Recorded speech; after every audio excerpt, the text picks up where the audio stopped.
Hello, everybody, and welcome to the Seeds of Liberty podcast, episode 55. As always, the Seeds of Liberty podcast is covered by a BIPCOT no government license. This allows for reuse by anyone except for governments and the agents thereof. You can find out more information about this at bipcot.org. Cinco. So this week, Danilo has bowed out. He's got much more important things to do, apparently, again. But that's okay. Yeah, no, that's not Danilo style. But we have a nice replacement, so we'll be fine. We have Paul Collier from the Disassociation Nation joining us tonight. Hey, Paul, thanks for filling in for Danilo. It's not quite the soul patch, but we'll make do. It's the soul forest right there. Soul forest. There you go. Yeah. And we have a returning guest. Our friend Mandy, who is back from episode, gosh, what was that? Somewhere in the early 20s, maybe? 30. Oh, even early, wow. Yeah, Long time ago. 12, 13, 14, something like that. Yeah, it was somewhere way back at the beginning, because you were the first member of the group. Yeah, the first person who came forward and actually said we had something to do with your transition, which just kind of blew our mind. Oh, really? You helped her cross over? Apparently, we did. Did they help you cross over? Yeah. What was it like when you crossed over? Did you see like lights in the sky? What was it like? Yeah, they were black and yellow. When I crossed over, suddenly a whole bunch of movies sucked. Like Top Gun. Oh man, I can't watch this anymore. That's so funny. We were just talking about that earlier with music in a conversation we were having, because somebody had mentioned Toby Keith and Red Solo Cup, and I put the video up, and as soon as I did, I was like, I used to love this guy until I became an anarchist and realized country stars in general are usually, rah America. We'll put a boot in your ass. It's the American way. Yeah, but I never realized how severe he is until I became I used to sing the songs too, and it just never struck me until I crossed over, and then I looked back and I was like, holy crap, this guy's a raging freaking statist. Like, he just, everything is about America. We're gonna kick people's asses, and I'm like, Jesus, man, I can't listen anymore. 2 years ago, I was maybe 2.5 years ago, I was mad about certain schools no longer saying the Pledge of Allegiance. Now I'm mad that they're saying the Pledge of Allegiance. Now I'm telling my daughter, dude, you want to listen to those words really, really carefully, girl, and ask yourself. I'm not going to tell her what to do, but I'm asking her, ask yourself, do you really want to say those words? Do you even know what they mean? Well, she doesn't. She didn't.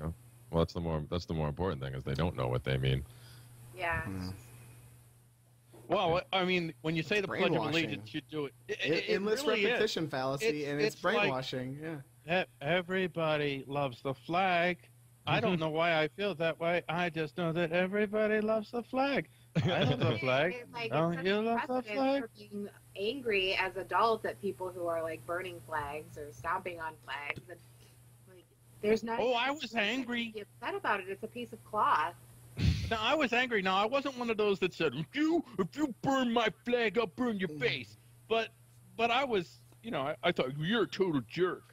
But I was one of those people that when I saw people burning flags, I would I was just like, what are you doing? You're like, who are you minds are you trying to change here? And I think I still hold that. I'm not knocking Jeremy, because I know Jeremy has burned a flag on camera. I'm not saying the way he did was like. Hey! 3 flags. Get it right. Three flags. He did burn 3 flags. 3 flags. And listen, NSA, we're all just kidding. This is all a parody show. That's not for public consumption. No, that was a property rights video. No, I actually think that there is a place for burning the flag if it's serving an illustrative purpose. If there's an educational way, sometimes you need to shock the system. Like, people who have a phobia against snakes. You throw a bunch of snakes on them, they're cured. Well, I don't know necessarily about that. This is like flooding. Sometimes you have to. Are you afraid of snakes by any chance, Paul? Because I'd like to test this out. Wait a minute. I don't know if I buy that. I love snakes, man. I mean, Indiana Jones got thrown into the snakes, and he still didn't. He still hated them. So. But I do think generally that burning flags is is not cool. I mean, only in the sense that like no, it's hot. It's very hot.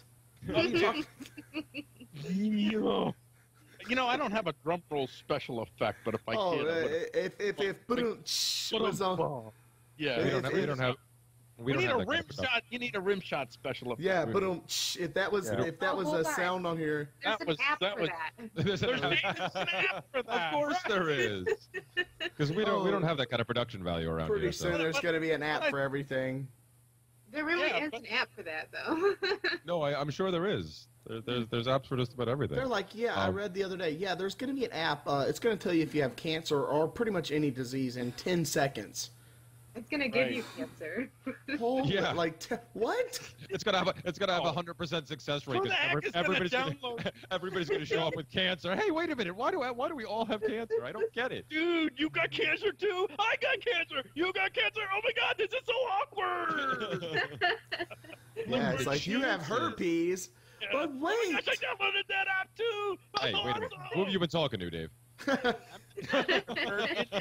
not a virgin. I mean, whatever she said, it's a lie. Long Island is not. That's herpes central. That's like ground zero for herpes. There's a lot of it there. There is. I'm sure there is.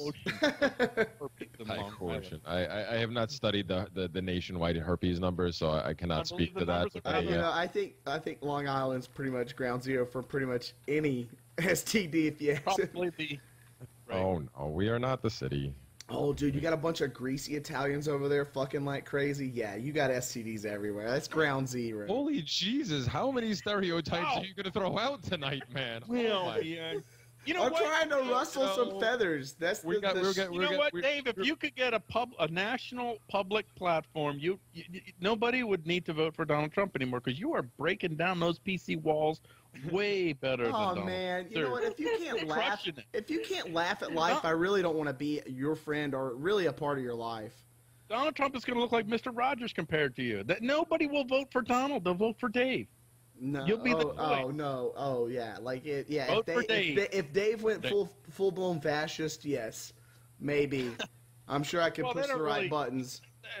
They just want somebody rude who will cut people's heads off. If you can convince them that, dude, you're in, man. Done. I will cut people's heads off, and I will be rude. Dude, you're my guy. You're my guy. Yeah. I think it's a sound platform. I think I could pretty much run on an anti. You could just all you'd have to run make your own party, call it the American Party or the American Patriot Party, one or the other. Get a senator to endorse it and swap over, and then support you as president, and boom, you're in. I think if you start a leave us the hell alone and take this boot to the face party, I think that you could get somewhere with that. Seriously, with that exact name.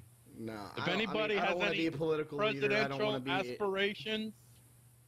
I don't want to ever be involved in politics ever. So. Yeah, I tried to play that game. It's not worth it. So, well, now that we've gone all over the place to start, the one thing I wanted to get back to on we were talking about the flag and everything, because one thing that I actually remember that it was weird because we were talking about the flag burning, and I've done flag burning, obviously. But as you pointed out, I mean, I did it for educational purposes. It wasn't for the shock and awe. Oh, okay, part of it was for the shock and awe, and it was fun for me to do. But flooding is good, man. Flooding is good. But it was completely, the entire thing was about property rights, and it was trying to illustrate the point that this has nothing to do with sacred idolatry and all this crap. No, it's a property right. This is my property. I can choose to burn my property. Right. But the funny thing is when I look back, even in my days as a hardcore statist, like the flag burning never bothered me then, only because I was brainwashed into the free speech and all this stuff, and these things, these things the state passes down matter. Some kind of commie? Well, is that where you were? Some kind of commie? Apparently, because these idiots don't realize that that's what they would say. Yeah. Free speech is a state construct because you don't have absolute free speech anywhere. That's insane. You can't walk into my house and say whatever the hell you want. You'll find yourself out on your ass very quickly.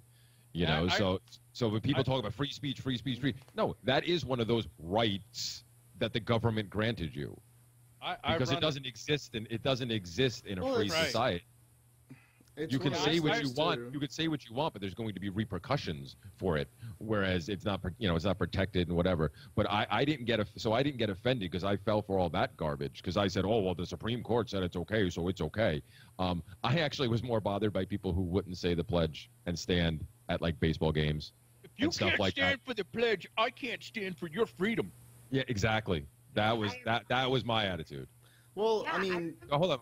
What was you saying, Mandy? Go ahead. That was big. Like there were people who like wouldn't stand for the pledge, and I remember one of the teachers like bringing it up, and he said, "Well, what gives them that right?" He's like, he was saying that the country gives you the right not to stand during the pledge, and I agreed with it, and now I think back, and I'm just like, that's so like, how does a group of people give me a right to not do something? my grandfather fought for your right. You are allowed not to do this. It's okay.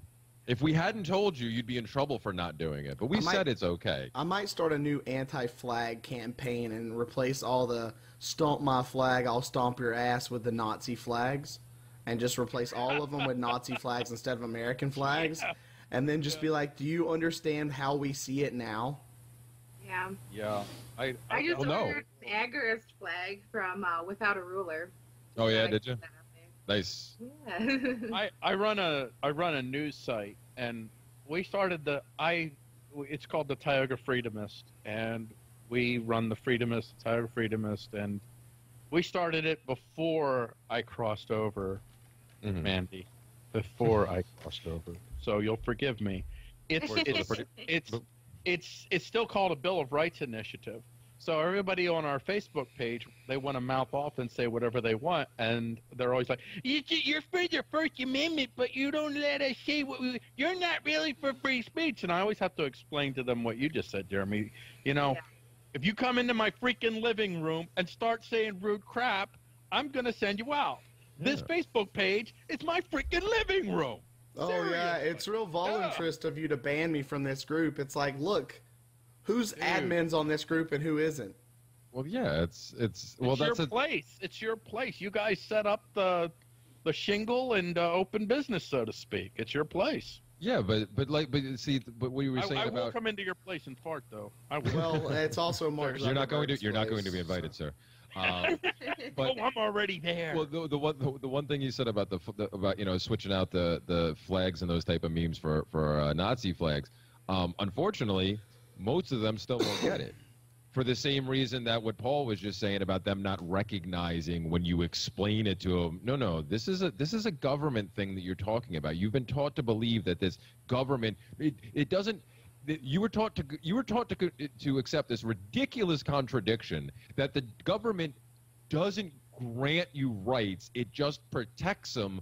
But it can still tell you what you can do with these rights and when and who it applies to and where. It's like, wait a minute. So is it them or is it not them? Did it come from over here or over there? Like, no. No, it's okay. Just keep going. All right. And that's what. And so they'll see that Nazi flag and they'll just go, it's not the same thing. That's different because that was an evil state and we're a good state. Exactly. Or the more educated ones, or at least they think they're educated, who I've come across, especially lately, who will try to say, oh well, you're just picking the worst examples. It's like, well, no, that's kind of what you do. You pick the most extreme example to prove the logic follows through. But if we pick Czechoslovakia, do you think anybody would notice? Exactly. Well, they're like, oh yeah, that's cool, man. That's cool. Well, exactly. Well, I always say countries have names, governments have flags. Not the Czechoslovakia. Like everyone's like, oh, this the American flag is the representation of the country. I'm like, no, it's not. America is the location. The country, the country is just. It's not even that, because America is a made up term that actually. Yeah. That's just what people call it. We're all Vespucci now, man. We're all Vespucci now. Well, no, but I'm saying it's a made-up name that the collectivist here usurped to make the United States America, even though America is there's North America, there's South America, the whole freaking Western goddamn hemisphere. Oh, I had a conversation with my friend who he and I we kind of crossed over together. It was very romantic. Oh, were you holding hands when it happened? We were voluntarily and with each other's consent holding hands at the time. Did you look deeply into each other's eyes? Liberty. That's what we did. Were there sparks? Yeah, there were black and yellow sparks. You know, beautiful. Michael Bolton going on in the background. Yeah. But he was talking about how he was going to address people who keep telling him he came from Greece, and when he describes some of his beliefs, people say, if you don't like it here, you can leave. And he was going through this process of saying, listen, man, this is my land. I represent liberty. I stand for liberty. The United States of America is mine. I says, no. Never say that. Never say that again. The United States of America is a corporation and most assuredly does not represent you. If you want to say the land known as America, these lands known as America. Geographical location currently known as America. Yeah, yes, exactly. But don't say the United States of America because that is the machine. We're just getting into semantics here, which is one of my favorite things. So. No, but I think it's a valid point. The United States of America is a corporation, and that corporation is most assuredly taking a position that it assumes it has a right to define your rights.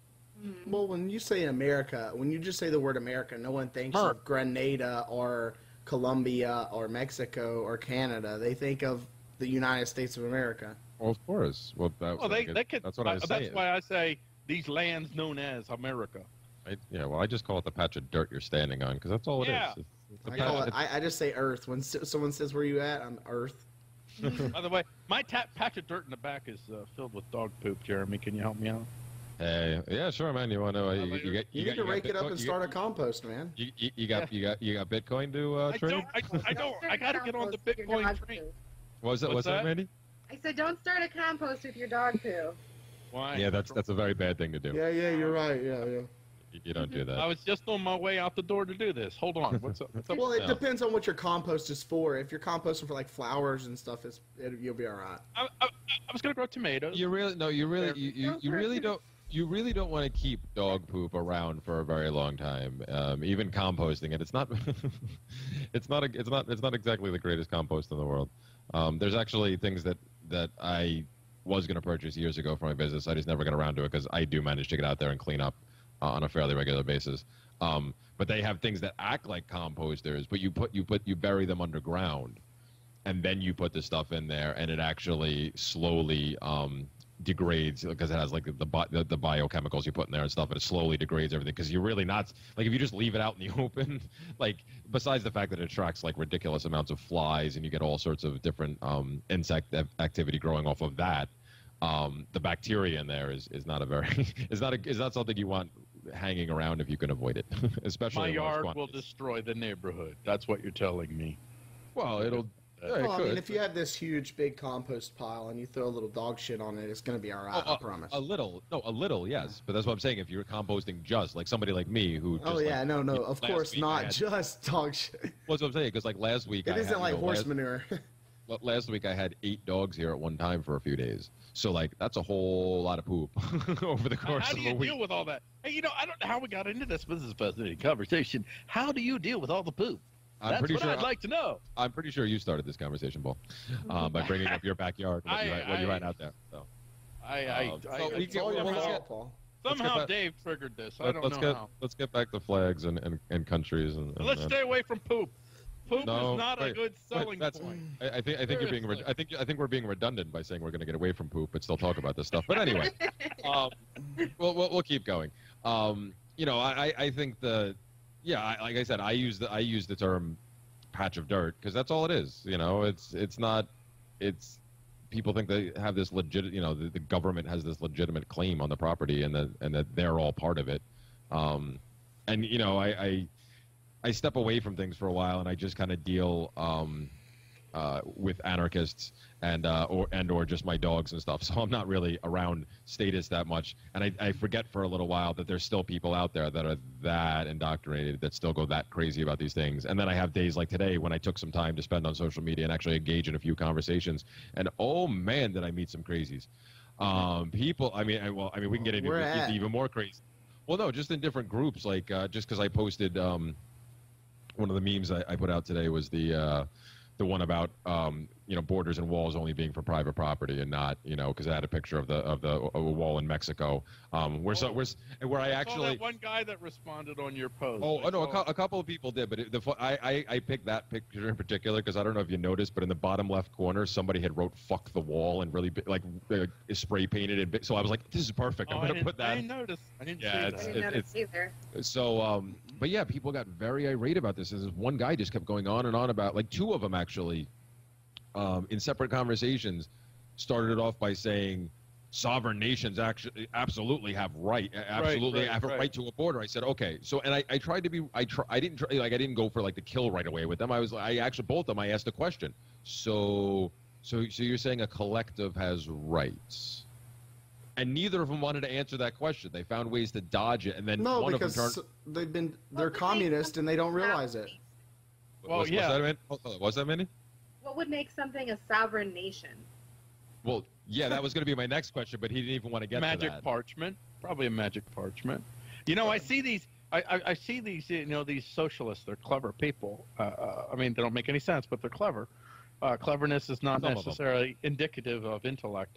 But they have these things where they say, you have a fire department, you have a police department, you have the military, and that's all socialism. And then I see the conservatives like, this is not socialism, and I have to come in and say, no, they're right, that is socialism. Yeah, you guys, that is socialism. Y'all's all socialists, just varying degrees. Yeah. Well, you have your warfare socialists and you have your welfare socialists. Right. Yep.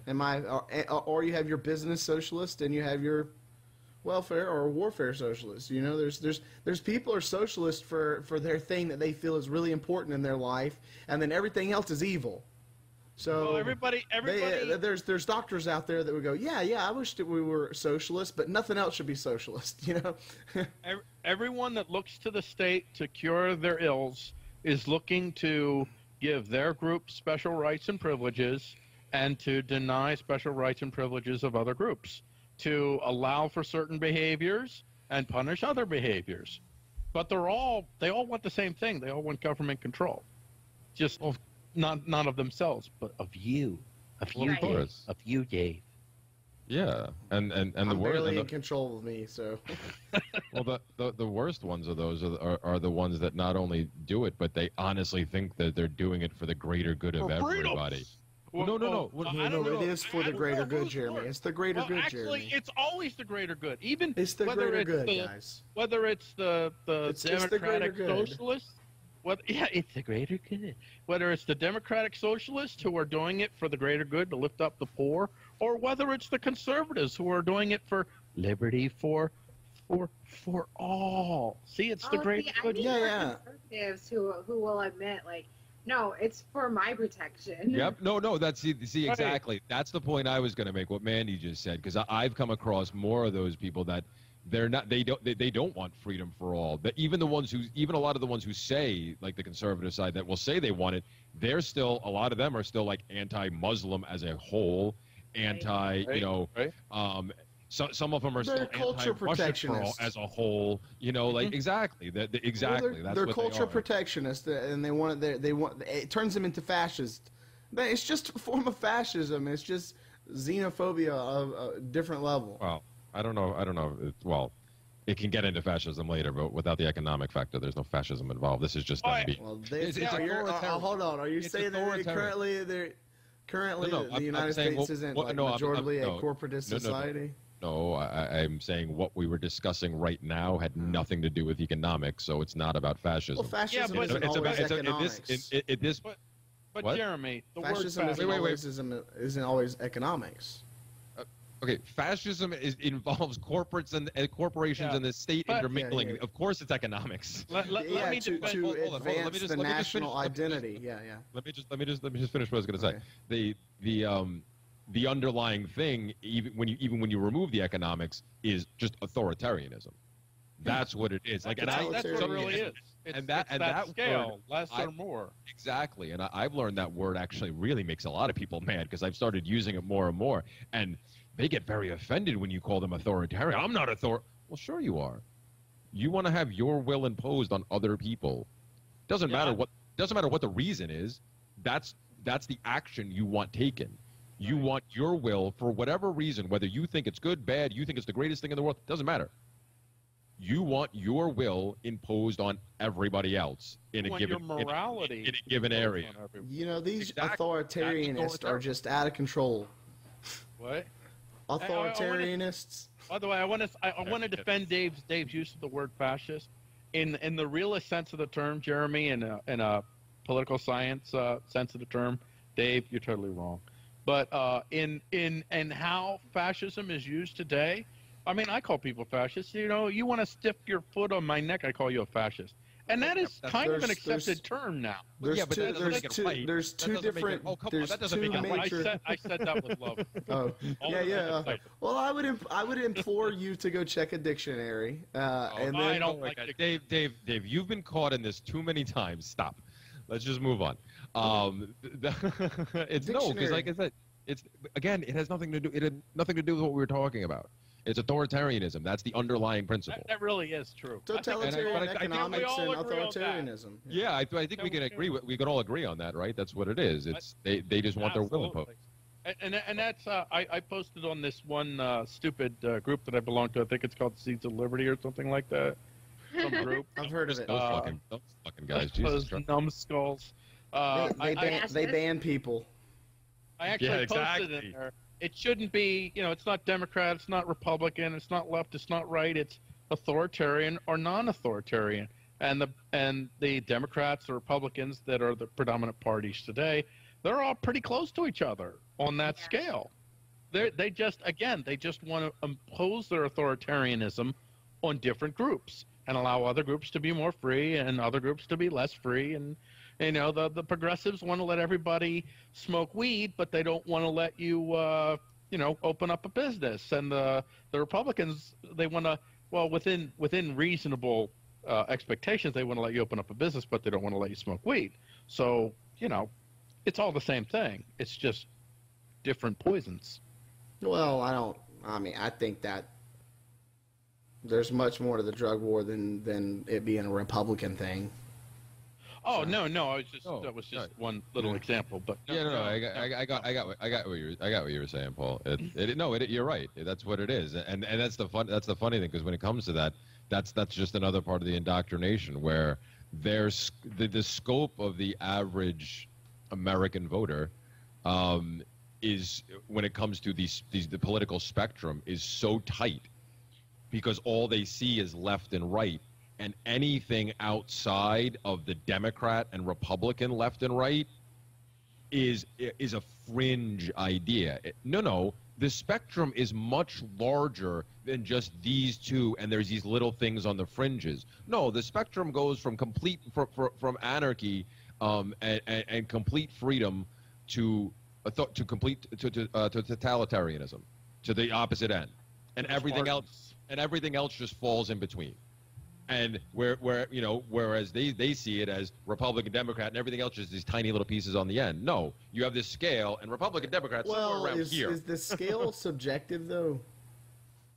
Well, I'm sure it could. I'm sure, of course, it's subjective because everybody has a different scale. But just in the broadest sense of it, the paradigm is slavers versus non-slavers. Well, yeah, because there's we talk about this all the time. We a lot of it we do try to stay away from making anything black and white, because there is shades of gray to a lot of things. But in this aspect, there's not too much wiggle room between wanting to have a ruler and not wanting to have a ruler. There's a matter of degrees of the ruler you would like to have, but you either think one is necessary or want one, or you don't. that's about as black as white as you can get. So and there if you go. want a ruler, that means you want to be enslaved. I mean, that's yeah. So, I mean, not to steal a line from Mark Passio, but I mean, he nails it on that. I believe most people want to be enslaved. I honestly do as well. They want a gentler slavery, but they want to be enslaved because slavery means that they don't have to make decisions and they don't have to own their decisions and they don't have to take responsibility for themselves. But I think that America and other nations as well, other nation states, whatever you want to call them, that through the generations that we have been conditioned, we human beings that live under this situation, we have been conditioned to understand that we have a brute force over us. And it's kind of like somebody who's been abused after a while, and maybe you're with a group of people that are getting abused by the same guy. You kind of develop a system to try to nudge the abuse towards somebody else. Yeah. That's what Republican and Democrat is I want to nudge the abuse to somebody else. I don't want to end the abuse. Well, I want to point the guns at the other guys. Yeah, don't beat me. No, Fred over there, man. Well, they don't realize they're putting the noose around their neck is just like they're putting the noose. The other people think they're putting a noose around their neck. You know what I'm saying? I think they're like battered. They're suffering, the battered wife syndrome or whatever you want to call it. Battered person syndrome. They're almost shell shocked with the violence.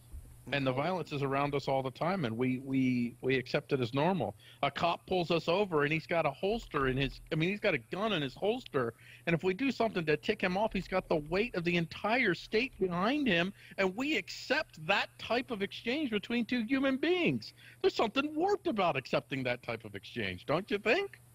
Well, seriously. Sure. We think that. I believe normal, sane people who have not been conditioned, who have not been battered all their freaking lives, you come upon that situation where you have two human beings interacting where one person is like, T-Rex, and you're like a little freaking hamster. You say, hey, that's not a good unless you know somebody. Well, that's not my point. My point is that we wouldn't accept that type of exchange. That's not the guy that we're going to have settle. A majority of humanity does, so obviously we do. Yeah, because they've been battered through centuries of abuse. Well, yeah, it really is conditioning. Like, when my kids were in public school, there was one day where I went in. I was like helping out in the classrooms, and there were police officers walking around. And I'm like, oh, why are they here? It was weird to me. Like, there weren't police officers walking around when I was in school. Yeah, me either. And we don't live in, like, a city. We live in a suburb. It's fairly peaceful here. And I'm like, why are they here? Like, were they? And they're like, oh, no, they stop in once in a while so the kids aren't afraid of them. Oh, conditioning. That's conditioning. But most people would see that and think, "Oh, that's good," but no, it's not good. Do they bring gifts and prizes and fun games? Oh, I'm sure. Because it's probably like classical conditioning, so the kids will salivate at the mouth when they see a cop. Right. Oh, good things. Yeah, that's. I was talking to a friend the other day, and she got a phone call from someone, and she was talking, and the friend was asking her about moving and about houses around here because she has a daughter who's got developmental disabilities. I think she's probably preteen age, and she was having some sort of behavioral issues. I don't really know the details of it, but she called the cops for help, and she said that the cops were talking down to her, they were acting like they didn't care what happened, they were saying that the child was stupid, they were saying really awful things, and it's and the lady said this is your job, but it's not their job. No. Their job is not to keep anybody safe. Their job is to make as much money for the state that they can. Enforce the law. Well, that's what I was going to say. Well, it's revenue generation. Whoa. They're not there to enforce the law. They're only there to enforce revenue generating law. Because if somebody robs you and they show up at your house and you report the robbery, the chance is slim to none. It's about as much of a chance that Dave will wake up tomorrow and say, "I'm gonna shave my beard," that they'll find your stuff. Seriously. I might. Don't plant a seed like that, Paul. Hold. Yeah, you'll never shave that. The beard seed. Hold on a second though. I would say that it's not the same thing. They don't that has nothing to do with enforcement of laws, them not following through. They do enforce the laws when they are present for them, because the laws, most of them do turn into some type of revenue generation. Them actually solving crimes, that's not enforcing laws. That's just them being lazy at the job that everybody else thinks they're supposed to do. So I would say Dave's original point is actually, because that's what I was going to say. I'd say that's more correct. That is their job. Their job is to enforce the laws, and by doing so, it brings in the revenue. Wow. And they don't have to follow through on solving most crimes any more than a politician has to live up to the promises he makes on the campaign trail. Right. And Paul did have a good point. I mean, 96% of cops that get indicted for an offense of some sort walk with no charge, with nothing. No, I think you understand me. I wasn't saying Paul was wrong. I was saying the 2 points are separate. I think they're almost mutually exclusive in this context. Whereas their job is to enforce the laws, but then on the flip side, they don't, like I said, they don't follow through, just like a politician doesn't follow through, because they don't have to. They have no competition. There's no incentive for them to do so. That's why in pretty much every major city across this godforsaken land, America, the arrest rates for the crimes reported are like abysmal. Like the arrest and conviction rates for the major crimes in every city are abysmal. They're like 20% or lower. Think about this though. You have a socialist entity trying to solve a problem. They're not trying to solve it. Exactly. No. They're the appearance of trying to solve a problem. Okay, yeah, I would agree with that. You get what I'm saying? Like they're monopolized. They've monopolized a function of society. You know what? They socialized it, and socialization never works because too many chiefs, not enough Indians. I think they catch a murderer every once in a while for the same reason that the government has the lotto. The lotto makes you think, you know what? Eventually, I might do it, man. Yeah, and then Illinois like, you know what? Maybe there's still hope. There's still hope. Yeah, and in Illinois, if you've won the lottery and you're getting payouts, now they're just sending you IOU letters. Well, that's hard. Hold on. Spend those IOU. Hold on. Can you convert those to Bitcoin? That's all I want to know. Yeah, I would sell off all of it to sell off all of your stuff for Bitcoin. You know what? Somebody will buy those IOUs. Seriously. Before we get too far away from it, though, I want to, Mandy. You were saying about the stuff with the cops and the school with the kids. Like did you? I think we may have talked about this before, but I'm sure it was off air at some point. But what did you say anything to your kids about that? Like, how did you address that with them after the fact? Did you ask them about that? Like, did you ask them? Oh, does this normally happen? Did you like? No, did you get a read on them? I really thought too much about it. Oh, okay. In my senior year, they put 2 patrolling police officers, and I never felt like every time I saw them, I was like, ugh. I thought she was done talking. Can I hear the sound again? I like that sound. That was nice. I thought she was done talking. I apologize. I wanted to hear the Dave sound. It was nice. I liked it. It was pretty sweet. I was going to mention though that one time. I'm not going to go into details about the situation, but there was. Oh, no details. Who wants to hear that?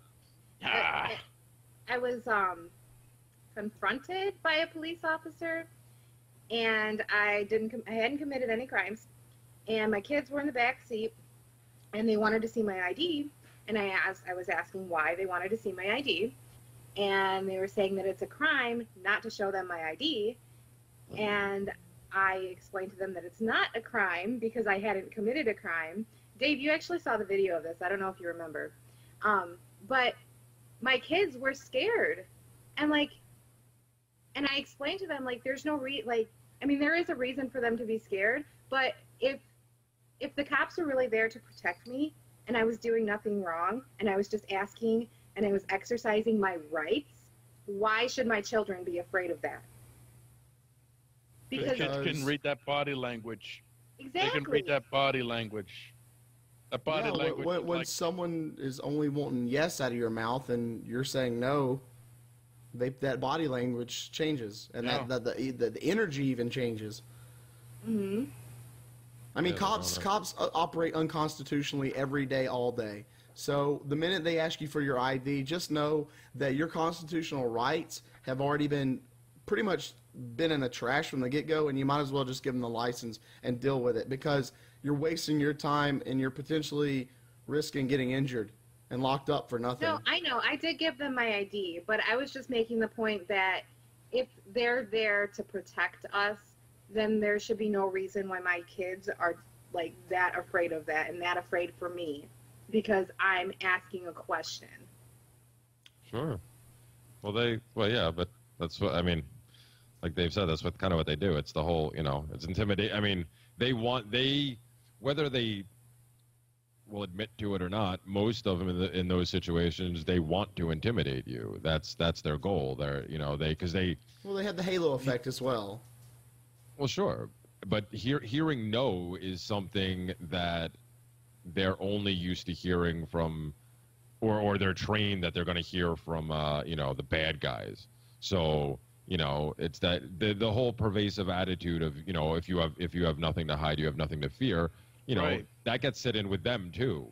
Like they get trained for that. Like anybody who questions too much is suspicious. So you should look into them further. But it's like, well, hold on a second. But just like what you said, it was ridiculous. Like you didn't do anything wrong, but they demanded your license, and when you asked why, they, instead of answering, they just told you that they basically had a right to demand it of you at any point in time. Even it's the same thing as being the same thing as the ridiculousness of being charged with resisting arrest when your only crime was resisting arrest. It's like, how the hell was I resisting arrest if I wasn't being arrested for anything in the first place?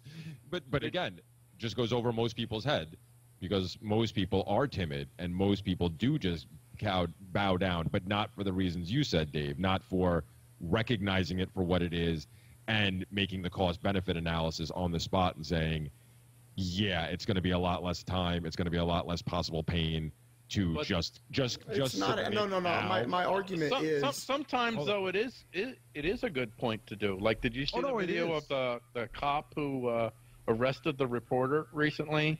I don't know, probably some weird funky state like Alabama or something. I just picked that off at random, by the way. The cop was questioning the reporter. Right, the cop was questioning the reporter. He went into a public records office in the city to get records for this mayor whose salary increased by $20,000 in 1 year, and the cop says to him, "Well, sir, I'm going to have to ask you to leave." And the reporter was like, "No, I'm not going to leave. I don't have to leave, sir. You're going to have to leave." No, this is a public space. I don't have to leave. And the cop looked totally confused. It reminded me of the episode. Anybody ever watch Rocko's Modern Life? Yeah. I saw a couple episodes of it. So did you see the episode where, Filbert and Heifer got in an Ed Bighead suit, and they went to Ed Bighead's business, and they're bossing people around as Ed Bighead, and everybody's listening to them, and they come to the one guy that they tell him what to do, and he doesn't listen. And Heifer's like, "Oh, Filbert, what do we do?" And Filbert said, "Punch him." And that's pretty much what the cop does when you give them an answer that says no. They're like, "What do I do?" "Punch him. Just punch him." And that's what he did. He metaphorically punched him. Well, I don't think every cop is like that. Obviously, no. I got what you're saying. Yeah, that is pretty. I think that is actually pretty accurate though, because most of them. I have the Dave's patented way I have the Dave's patented way of interacting with police officers. Am I being detained? No. You greet them friendly, ask them how their day is, get a handshake in, establish human contact, and then I don't answer any questions. So You know, I've even said to a lawyer, I said, hey, look, man, do you see my lawyer present? You know, just confirming with him just to make sure he's not seeing invisible people. And he was like, no, I just see you. I said, okay, so are you going to ask me any questions? And he was like, I got what you're saying. And that was the last time. Yeah, and I'm just like really, you know, just if really. They ask you for your ID, you give them your ID. Yeah, you want my ID, you want my insurance, you want all this. What do you have in your vehicle? None of your business. Right. No, what do you have in your vehicle? I just told you. Do you see my lawyer present? No. So, okay, well then I'm not answering any questions. So normally it's just silence. Give them all your stuff and just sit there. Yeah, that's the best way. If you're gonna get the minute a cop pulls you over, you're getting a ticket.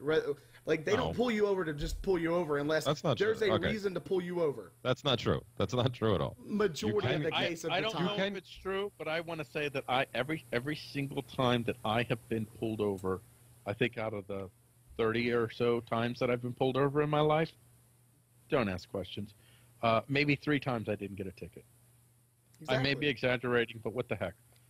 Seriously, it's overwhelmingly I get a ticket. I'm not saying that it doesn't happen most of the time. I would just say you're not always going to get a ticket because there's plenty of times where I mean, I've gotten out of them. I know plenty of other people. Like, so it does. You just show them your breast and they let you go. Well, exactly. That's usually what I do. It depends. Usually, if you're dealing with a state trooper or a sheriff's department, you're usually screwed. You might as well just not even. Again, I show them my breast and I get 2 tickets. I should stop doing it. That's why you're getting all these tickets, Paul. I know. You're making. I thought it was women's breasts that were forbidden. Well, it's supposed to be what happens, but I think you're making too broad of a generalization though, because again, I really think it depends on where it happens, because every state, every county, every locality, they are more, you know, going back to you know, circling back to something Paul was saying earlier about, you know, the different degrees of what these two sides want, even though it's basically the same amount, it's just in different places. Same thing with the cops. Like in certain areas, in certain towns, in certain municipalities, whatever, certain things are more focused on than others, and other things they're more lax on. So it's like it really also depends. Quotas and all that. So you might just get popped on one, and and you're right. They might be more strict. Like you might be going through one where they're like, hey, you know, if vehicles aren't registered right, all this, you're ticketing people for that. You know, like I get what you're saying. Yeah. Well, and the only other thing is and the tactic that you were talking about not speaking at all, I've seen that work for a lot of people. So I'm not doubting its validity. But here in New York, that would get my ass dragged out of the car in a heartbeat. That's true. You got to. If I don't speak, of your. No. Like I said, like here's how it goes. Yeah, the window goes down. Whatever. I turn the lights on in the car so they can see everything. I'm not an asshole. I have a carry license. I usually have a gun with me, so I set the gun right there. I turn the lights on. The gun's right there if you want to grab it, officer, during this transaction. Because the best way to do this is just to make them feel comfortable. I get it. I mean, totally. And I'm not denying what works for you and probably works in a great God bless the guys that go out, the cop blockers. God bless the cop blockers and stuff that go out and do that. I'm talking about regular people that don't want to get fucked up. Because you go out and mess with cops, you're going to get fucked up. You can't. It is a no-win situation to fuck with cops. I'm just letting you know. Yeah, well, I think your tactic, they basically have impunity. I think your tactic, Dave, would probably work in the area that I live. And you know, maybe, you know, honestly, if I see certain type of cop, I probably wouldn't try the tactic, but mostly I would. But honestly, if I was in Jeremy's world, I would not do that. Because I think Jeremy, you'd be doing the dance. You'd be doing the back of the hand, you know, hands in the back dance. That's fine. You get arrested for not saying anything, and then they have nothing in court for nothing. Dude, no, they got resisting arrest. But again, you were talking before about saving time. That tactic would not save me time. It would cost me more. But you're running on an assumption here that we would have to see actually quantified. No, I'm talking. It's not. It's an assumption that it would. It's an assumption that it would happen to me, but it's happened to other people in my area, which is disproving the original pretty much absolute that you levied, which is why I responded. I just said what's working. I just said what has worked. World, so man, I've just said what has worked well for me. It's a black and white world, okay? Exactly. Randy, what are your thoughts on this? I mean, I live in the next county over from a pretty bad area, and there's definitely a difference, like, depending on where I'm at. Like, I'll get pulled over for, like, where I live, I'll get pulled over for speeding, and I will not get out of a ticket. If I'm, 15 miles west, and I get pulled over, and I have some weed in the car, I'd probably get, like, if they found weed, they probably would just take it and be like, go. Like, they wouldn't even ticket me. It's definitely depends on the area, because yeah, I mean, over there weed is nothing compared to what they deal with, you know. Yeah. They don't want to deal with the paperwork on me ever when I'm driving. You're just or saying, ever. You're just saying that, you know, there's a comparison between law enforcement and how they arbitrarily enforce. Yeah. Oh no. But it actually there is. It actually what this conflict here actually does is kind of reinforces our overarching point that this is all arbitrary nonsense. Right. Yeah, I had a really good thought. Now that you just really this came slamming back into the front of my mind. How can a United States citizen be subject to federal law in one state and not in the other? Because weed is apparently legal in a few states and not in another, and that is federal law. So how can we be subject to federal law in one state and not in another? That makes no sense to me, and I don't understand how this is working. Makes total sense. Derp. Because dirt. Well, actually, no. Hey, I have a devil's advocate constitutional position on this. There actually there is a reason why at least the ones who can claim some working knowledge of the way the system's supposed to work can make the claim, because of nullification. Because that was right. if you believe but Colorado is not going down nullification line. No, absolutely not. No, exactly. That's my point. I'm saying the people that if California legalizes it, it's going to be de facto nullification. The federal government has basically even admitted it. No, and I'm not. Yeah, exactly. But that's the premise that they can claim. Well, this is how they can do it, because according to the constitutionalist, and being a former constitutionalist, I'm speaking, from a place of I know we're all constitutionalists. You know your magic parchment. I know my magic parchment pretty well.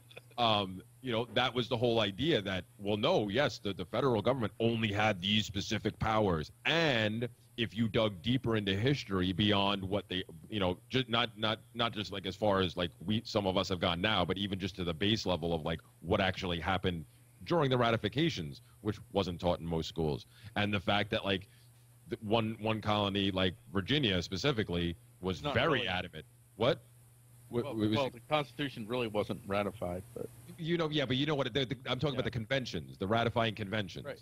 Like you read some of the stuff that wasn't taught in school that even some constitutionalists find and then still can't take it to the logical conclusions, but whatever. They stop there, where, Virginia was very adamant about the fact that, okay, they do anything to usurp these powers. We're getting the hell out of here. Nullification was a long tradition until Lincoln. And Lincoln stepped on the neck of nullification, and then everybody stopped talking about it. Yeah, maybe Lysander Spooner was the last hurrah. Seriously. Quite a dry spell after him, absolutely. Yeah. But then Tom Woods came out, and Tom Woods reinvigorated it.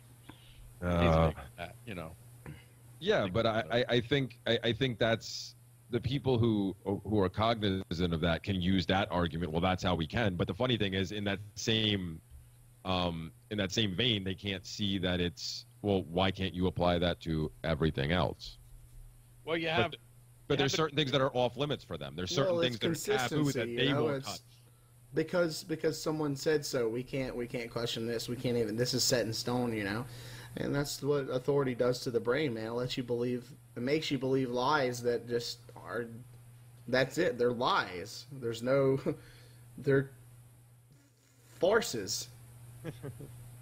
Well, most people are not trying to pursue an avenue of quote unquote truth.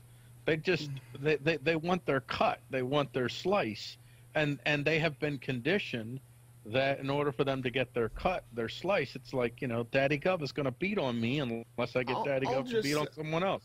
Daddy Gov is going to steal from me unless I get Daddy Gov to steal from someone else.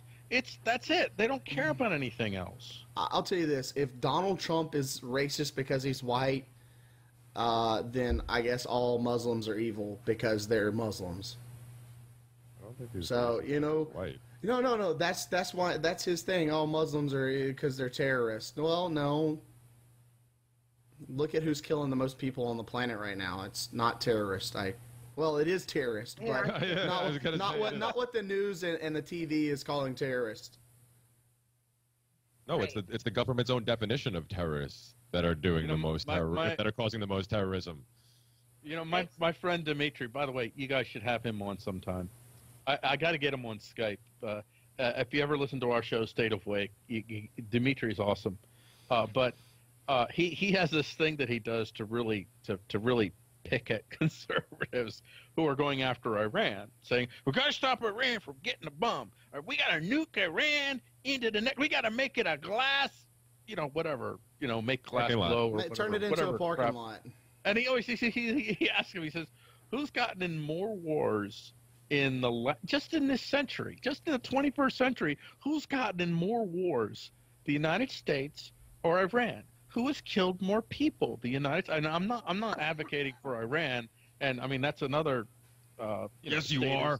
Of course you are. I'm a communist advocating for Iran. I love Iran. I hate America. That's what I get. You Iranian commie, you.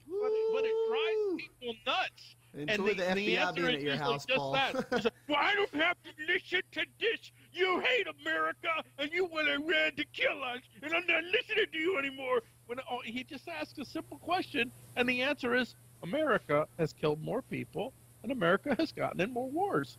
So how has Israel.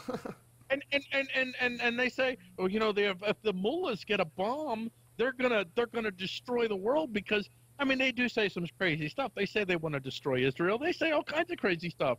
And then, I've pointed this out before. Take and listen to our politicians Just and some of the things that they say. Politicians. That's how the many best way times? to phrase it. Well,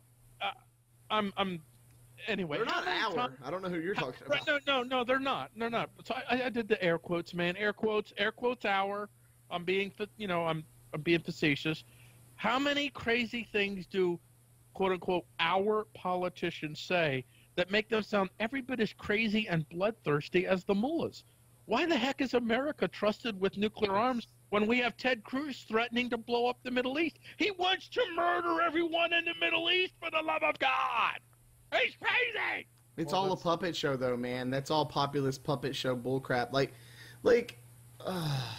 No, I don't want to go down the voting thing tonight, but wait a minute. You don't think we're probably going to wrap it up soon? But wait a minute. You don't think Ted Cruz really wants to blow up the Middle East? I'm pretty sure that fundamentalist crazy bastard wants to blow up the Middle East. I think Ted Cruz wants to be president and increase his political power, and I think that he'll say whatever he can to prove that he's a good puppet.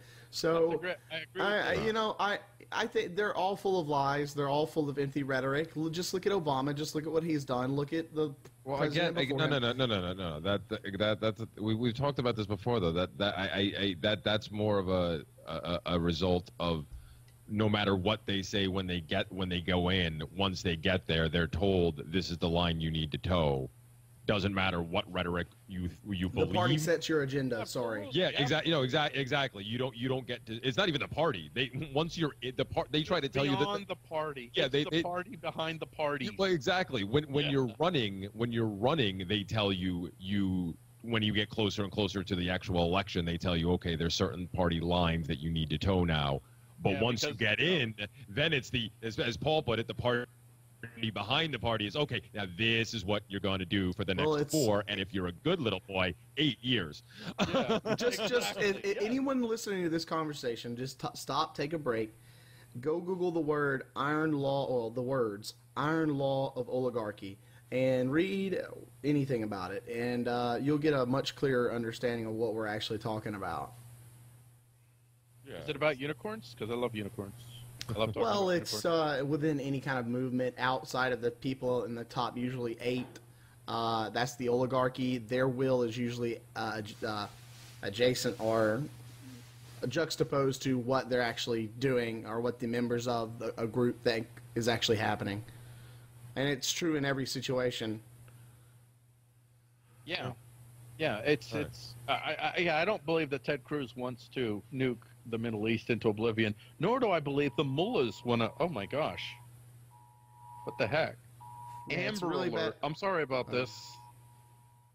Thanks, government. Thanks, government. Well, It's an Amber Alert, dude. It's an Amber Alert, and you. Oh man, this is gonna go viral. Jeremy, this is gonna. I am a heartless fuck. Deal with it. That's all right. We were gonna get wrapping up anyway, I think. Yeah. So on that note, I do want to say thank you very much, Paul, for coming on and filling in for Danilo. This has been a pleasure. And Mandy, I know you didn't get to talk too much because Dave and Paul just didn't want to stop talking today, but that's okay. I was excited. I do appreciate you coming on. The beard. I get mesmerized by the beard, and I feel like I gotta talk. It's like Talking. So okay. So now Paul's admitting to talking to Dave's beard. All right. Now before it gets really weird. Oh, it's weird already. It's weird already. Ow! Ow! It's weird. It was good having His you beard on. it's becoming a Thanks sentient for thing. having me. It was fun. Can I finish it, please? But hopefully we can have you back on again at some point, and we can actually have you talk a little bit more. But I did appreciate your insights whenever you were allowed to speak. And allowed to speak.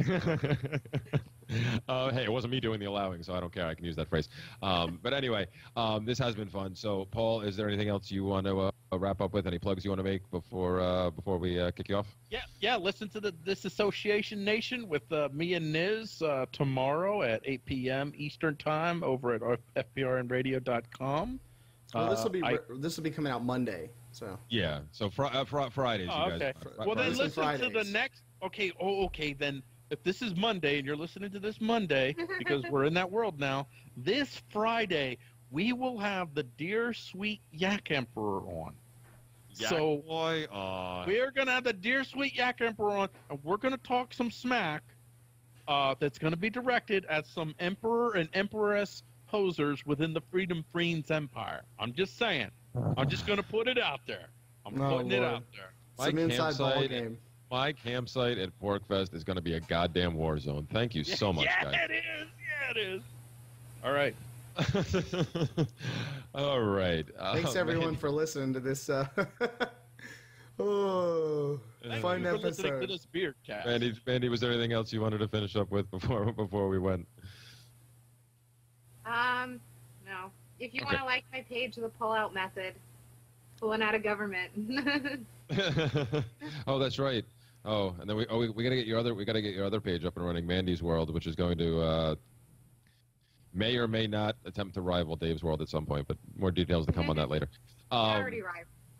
It'll be better. This is yeah. I'm not a girl. Of course, it'll be better. It'll be better. Definitely not a girl. That's. But anyway, so this has from the internet. well, only trannies. That's right. So this has been fun, guys. I appreciate you both coming on.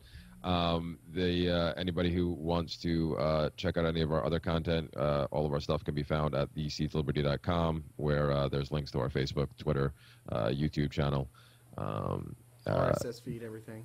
Yeah, all that stuff.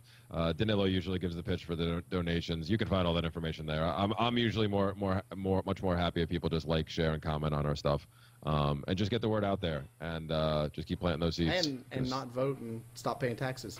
Oh gosh, yeah, please, vacate the state as much as possible. And if you don't think you're willing to vacate it just a little bit more, go for it anyway.